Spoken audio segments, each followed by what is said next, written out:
What's up, guys? Welcome back to the Disillusioned Church Girl series. My name is Simone, and I wanted to make sure that I wished everyone a happy, I call it Family Day, because I'm not really big into the history surrounding Thanksgiving. So I hope everyone enjoyed their families as best as possible in the midst of the COVID-19 protocols. This is going to be a super short video due to the holiday, but I just wanted to make sure that I stay consistent and keep everyone's attention while I have it. So what we talked about last week in regards to the art of church manipulation, I really should have called it the dark art, because the more I'm finding out and putting things together, the more I'm just like, wow, this is some messed up stuff. And so last week I talked about that there were a few manipulation tactics that the particular church that I went to, God With Us International, utilized.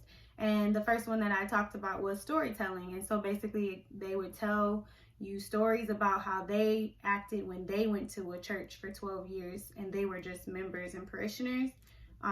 Pastor was a minister, First Lady was like a youth leader. So they would talk about how they were very subordinate to the pastor that was over them, even though he might have been wrong in principle. So these were stories that they would tell us all the time in order to reiterate our behavior that they wanted out of us, which was basically to be subordinate and not to talk about them if they did anything wrong or hurt our feelings or anything. So if you missed that video, please check it out because I'm going to continue further on with some more manipulation tactics really briefly.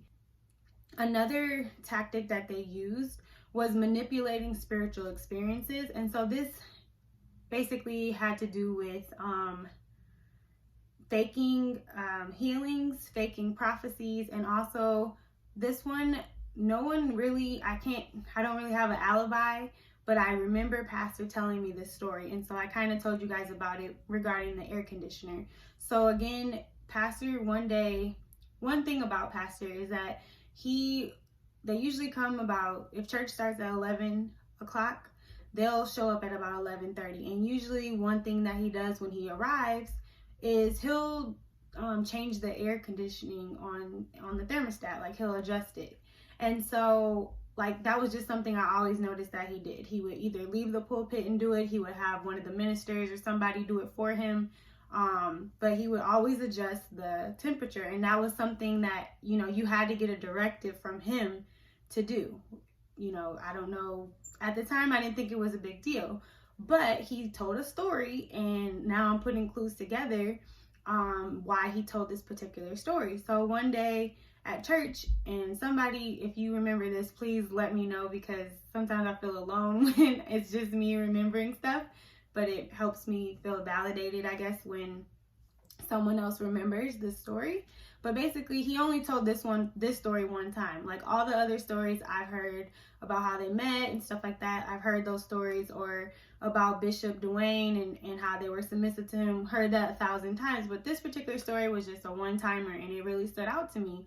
And so he basically said that one day he went to a Benny Hinn crusade. Now Benny Hinn, if you look him up, you can Google him, but he was known for doing like major healings and big crusades. So he would basically rent out like stadiums of people and basically facilitate a healing service. So people would come up and be like, I couldn't breathe before I got here, but now I can breathe. And they would just spend the whole night talking about their healings and stuff. So he's still alive, but I don't really know what happened to that, because I'm sure people still need healings, right? Yeah, I'm sure.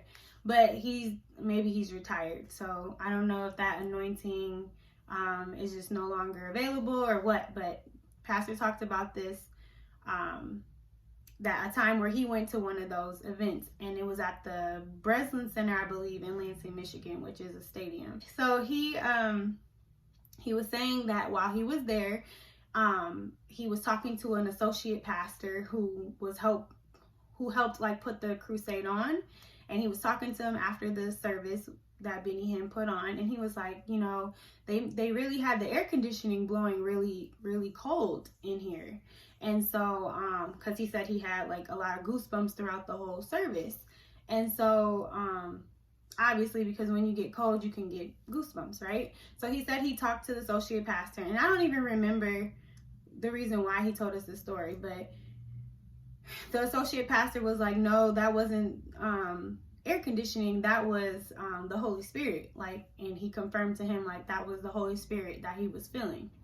So he was, to me, like, based on their tactics and them sharing stories and stuff, like, he was sharing that story specifically so that we would think in our minds, like, when we feel, you know, when we feel goosebumps in the service at God With Us International, that we wouldn't think that it was just the air conditioning, that we would think it was, you know, a spiritual encounter with God. And that was another way that they manipulated people into like following them and doing things that they want them to do, is because they were creating these ideas or manipulating these spiritual experiences. And so I put two and two together, and I don't know, I don't have like proof or anything. This is pure speculation, but based on their MO and them sharing stories about, you know, certain things, the only reason why they share stuff is to bring about a certain behavior. And so that story was very random, very vague. And he's the only person that touches the air conditioning. He's the only person that's allowed to touch the thermostat. I think people have gotten in trouble before where he's like rebuked people over the pulpit, which is, rebuke basically means like scold harshly over the pulpit and say, don't you touch that, you know, that's something that I only touch, type of thing. So it's like, whoa, you know, what's the issue? But if he's trying to create this environment where it's like, it feels like God is in the room type of thing, and he's telling people not to think that it's just the air conditioning, then it is important to make sure that people are feeling goosebumps during a worship song, when, you know, a lot of times worship songs trigger a lot of tears. I still get triggered from certain like Christian songs and things like that, but I also like kind of I'm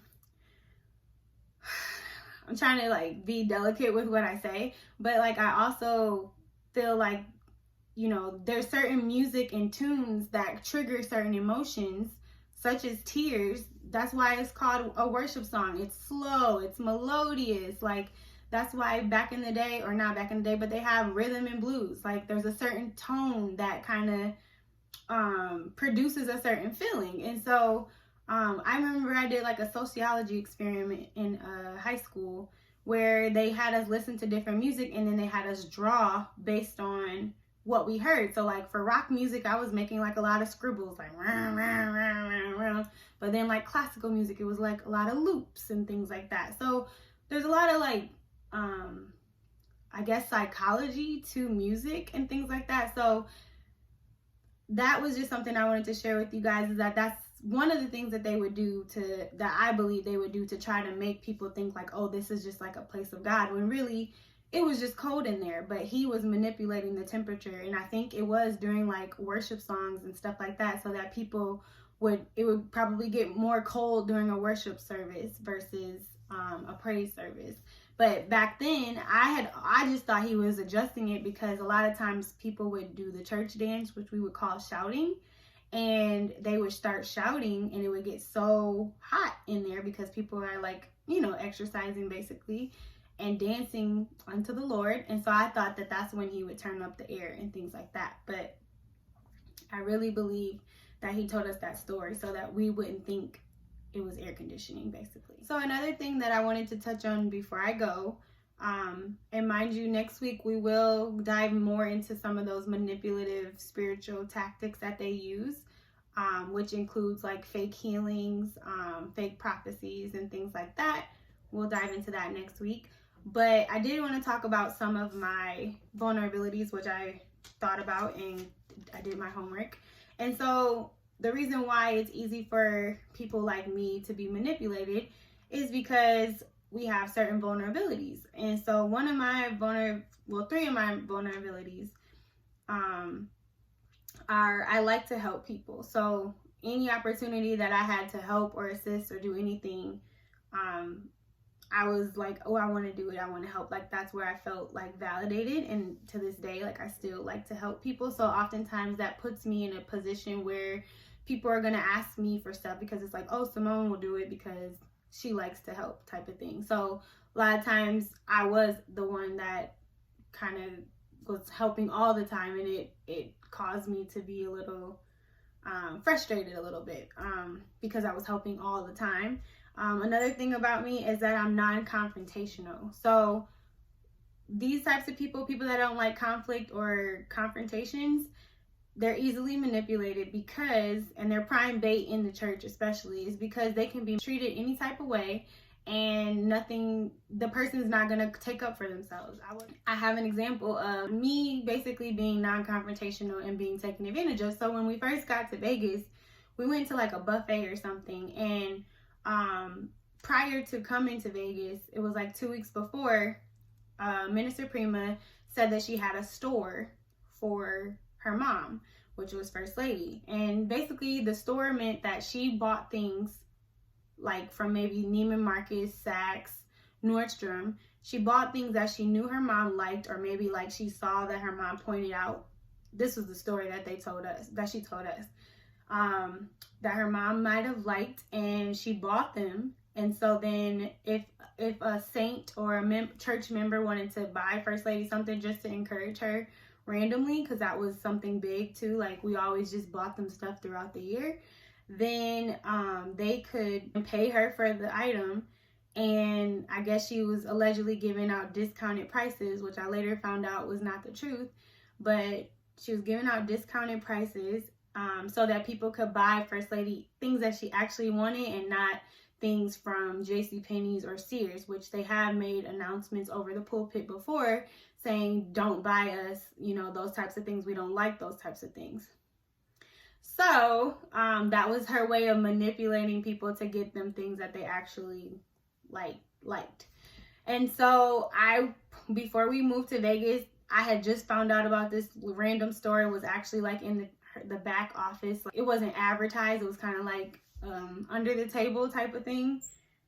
If you knew, you knew. If you didn't, you didn't. And so I ended up buying something for First Lady, and I don't even know why. It was probably just random because this was in November and her birthday's in May. So it wasn't nothing that it wasn't a reason for me to be buying her something, but I guess I was trying to be encouraging to her.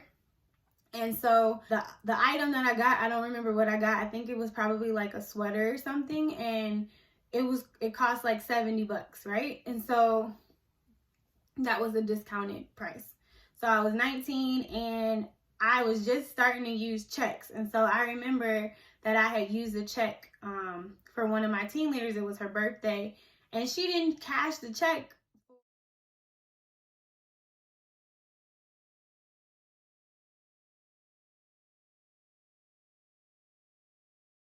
And so I had a little funny feeling about checks because I didn't like that people didn't have to cash them right away, and that they could just cash them when they wanted to, because I wasn't good at like balancing my checkbook at that time. So I liked when I spend money and it immediately shows, okay, that money is gone out of my account.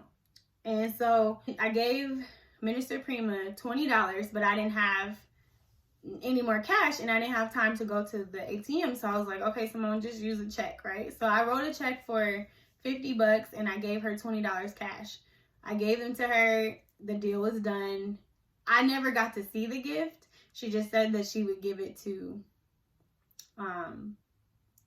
First Lady, or she might have given it to me. I don't remember, but it was some sort of transaction where she was like, I'll give it to her and say it's from you, something like that. So, Miss Non-Confrontational. Okay, so I gave the money to her, and then the next day I had like, I guess, buyer's remorse, and I was like, I don't want to use a check. I want to make sure I give her cash, because I don't want that same incident happening where my check doesn't get cashed. And the likelihood of that wasn't really likely, but because it happened with one of my other team leaders, I was kind of jaded when it came to checks. So I got cash out of my account, and the next day I was like, okay, hurry up, just make this transaction. So the next day I was like, hey, Minister Prima, I have that $50. I want to do cash instead of that check because I just don't like checks. And she was like, oh, okay. So she took my $50. And then I was like, oh, so can I get the check? And then she was like, oh, don't worry, I'll rip it up, right? And I literally remember her like turning around and leaving. Like, I remember that moment, like, I'm entrusting you with my money, right?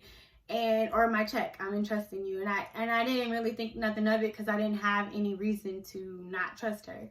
So we get to Vegas, which was like 2 weeks later, and we go to a buffet restaurant, right? And so I'm checking my account, and my account is overdrawn. Like, it's overdrawn like $38. So I must have had like a little bit of money to cover whatever happened.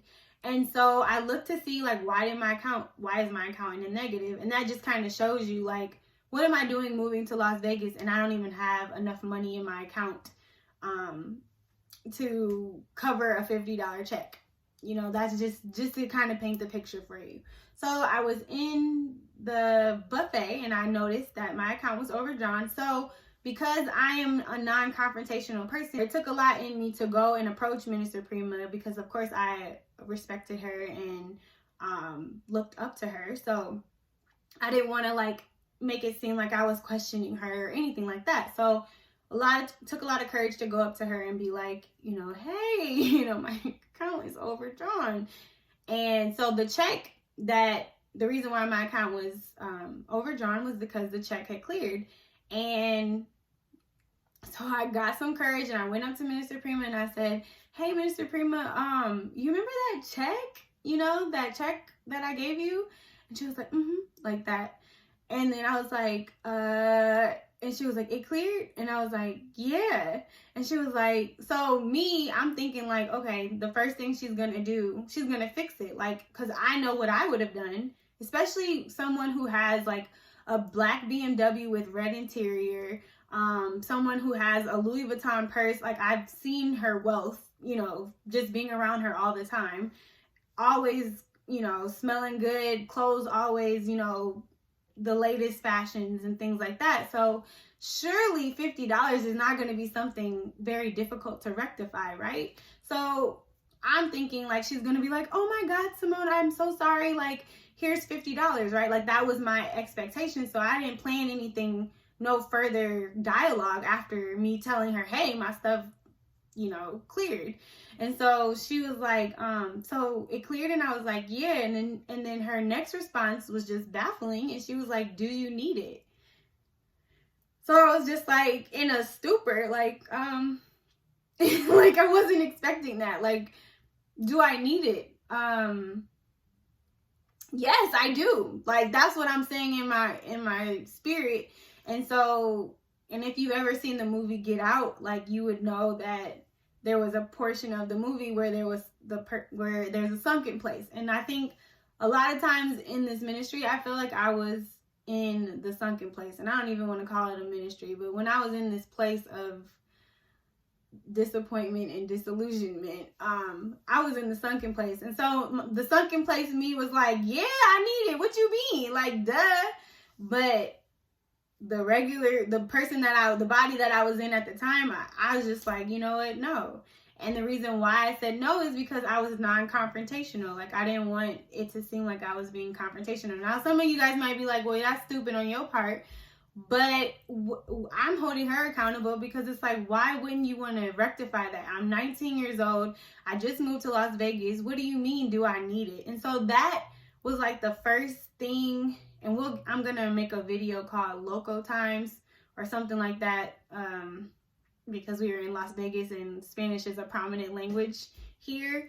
But I'm going to tell you guys like all the times where I just kind of like scratched my head and like no longer trusted them at all. And that's what kind of led me to leaving. But that situation, that was like 2 weeks in. Well, maybe like the first week we were in Las Vegas, this is how she's behaving. And so I just was really in shock that she literally like just walked away after I said no. Like, she immediately walked away. She didn't ask me if I was sure or anything like that. She just was like, okay, and just left. And so I was just like, that's totally not what I was expecting. So I hadn't prepared myself for any other dialogue after that. I thought as soon as I told her that the check had cleared, that she was going to be like, oh my God, I'm so sorry. Let me fix it. Here's $100, let alone 50. Like, but no. And to this day, I never got the money back. You know, she never like came back and said, oh, Simone, nothing. So that was like a sign to me that something wasn't right, and it kind of just went downhill from there. But yeah, so this is why it's important, and I think just before I leave, but it's important for people who are non-confrontational to speak up in the moment, because then people aren't going to take advantage of you. So I think from that moment, like, she knew that, oh, I can do whatever I want to Simone. She's not going to take up for herself. She's not going to stand up for herself. And so a way that you can know for anybody, not just a church situation, but for anybody, like, if you want to know if someone's manipulative or taking advantage of you, like, if you speak up and to take up for yourself, and then they just dismiss it, or, you know, act like, oh, it's no big deal or something like that. They dismiss your feelings. They tell you you're crazy, you, or tell you like, oh, get out of here, but they're not really interested in trying to like rectify the situation, then they are a manipulator. And I suggest that you run for your life, because otherwise they will just continue to just mistreat you and misuse you. So that's just one of the situations. But another video is gonna come up soon. I think, I'm calling it Living La Vida Loca, because a lot of crazy stuff was happening while I was here in Las Vegas. So, and it just kind of like made me scratch my head a lot.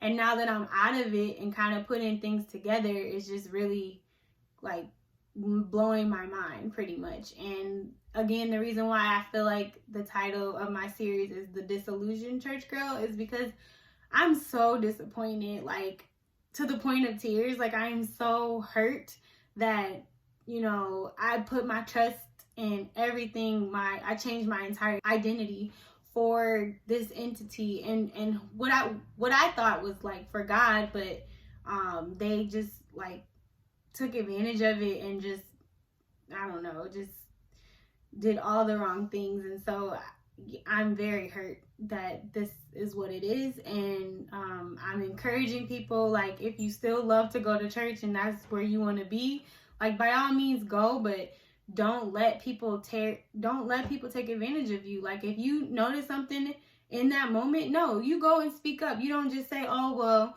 God knows their heart and God's gonna, you know, I'm just gonna let it slide. No, because they'll continue to misuse you. So you please, like, stand up for yourself in the moment. Take up for yourself, because then they're not gonna mess with you. They might mess with somebody else that's like real timid and docile. And if you see somebody that's taking advantage of someone that's timid and docile, you speak up for them, because sometimes they don't have that knowledge or that confidence to take up for themselves. So by all means, please, in the moment, like, I should have said, yes, ma'am, I need my money, thank you. And it wouldn't have been an issue, but I didn't. And so because of that, she continued to just treat me any kind of way, which I'll further talk about another situation where she punished me because I went to go visit my grandmother for her 75th birthday party. They had like a big like catered event, and my uncle paid for the ticket and stuff. And I was really nervous because I didn't want to miss a service. And when I got back, sure enough, I got punished for it. So we'll go more into detail about that. So I hope you guys enjoyed this short video. It's kind of, I think I'm going to keep it going with the short ones. But have a great week. Drink your water. And I'll see you guys next week. Take care.